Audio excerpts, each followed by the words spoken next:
Setiap saat kementerian itu bisa diubah bentuk organisasi atau pohon organisasinya di dalam sebuah struktur karena tujuannya setiap saat berbeda-beda. Kalau misalnya kita memutuskan ekonomi negara ingin tumbuh di atas 9%. Kalau kita mau misalnya bebas dari hutang dan tidak mau berhutang lagi. Kalau Indonesia mau menjadi top 5 country di tahun 2030, maka kita harus menyiapkan platform bernegaranya yang tentu berbeda dengan platform organisasi kementerian kemarin. Karena kemarin 5% aja susah, 5,5% paling tinggi. Kalau 9% nggak mungkin pakai pohon organisasi kemarin. Kita harus rubah. Kalau saya boleh usul, Bappenas sekarang mulai menciptakan program multi-layer. Kali ini sertakan swasta dan efeknya harus meningkatkan ekspor dan mengurangi impor. Lalu semua atau sebagian besar tadi harus merupakan unsur lokalnya besar. Misalnya di atas 90% unsur lokalnya, kalau perlu unsur lokalnya 100% atas semua proyek multi-layer minimum 12 layer tadi. Lalu bentuklah organisasi agar tujuan itu tercapai. Misalnya kita memecah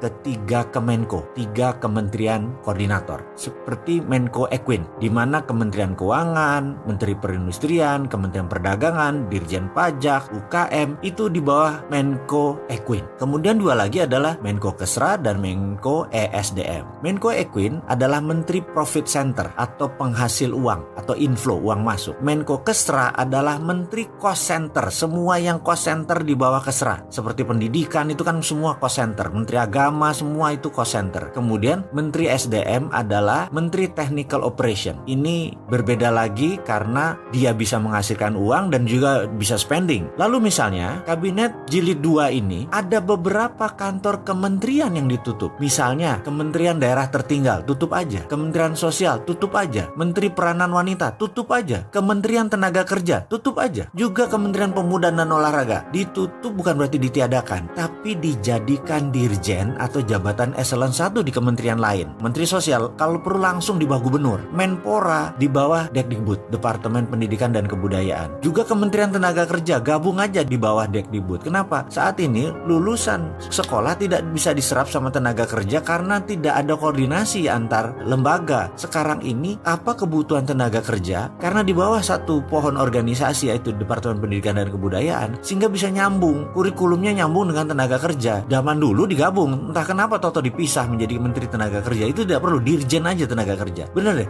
kementerian itu sesuai keperluan, tidak perlu setiap tahun itu sama, boleh ganti-ganti dan itu sah-sah saja. Makanya jangan pilih saya kalau jadi presiden, karena saya pasti lebih ekstrim lagi. Bahkan bisa-bisa BI saya hilangkan. Bener loh, BI saya bubarkan dan saya masukkan di bawah Kementerian Keuangan, jadi Dirjen Moneter saja. Jadi enak, semua di bawah satu payung. Karena prinsip ekonomi saya adalah MMT. MMT adalah Modern Monetary Theory yang saat ini banyak dipakai di berbagai negara dan terbukti sukses, seperti Turki, dipakai di Cina MMT tadi, dipakai di Norwegia, dan sebentar lagi Rusia, di mana peran bank sentral itu sudah dialihkan, berbeda dengan sekarang. Sekarang ini seakan-akan sejajar presiden Bank Indonesia itu. Jadi dalam sistem pemerintahan presidensial di Indonesia, bank sentral itu perannya kuat. Sekarang sejajar dengan presiden bank sentral itu. Padahal harusnya dalam sistem presidensial presidennya yang lebih kuat. Bank Indonesia nggak punya kontrol segitu kuat seperti sekarang. Tapi karena IMF dan World Bank ada di bank sentral, mereka sejajar. Dan kalau kita akan ubah. Kita nggak mau diawasi ketat oleh negara lain. Emangnya kita nggak berdaulat apa? Iya, jadi Bank Indonesia kita akan jadikan eselon 1 sejajar Dirjen Moneter. Jadi begitu kita perintahkan cetak rupiah biru, maka Dirjen Keuangan mencetak tadi dan tugasnya adalah mengontrol rupiah biru berjalan benar-benar 12 lapis proyeknya dan tidak ada penyelewengan sekecil apapun. Jadi ke depan bagaimana? Sudah mulai berani kan untuk berdaulat?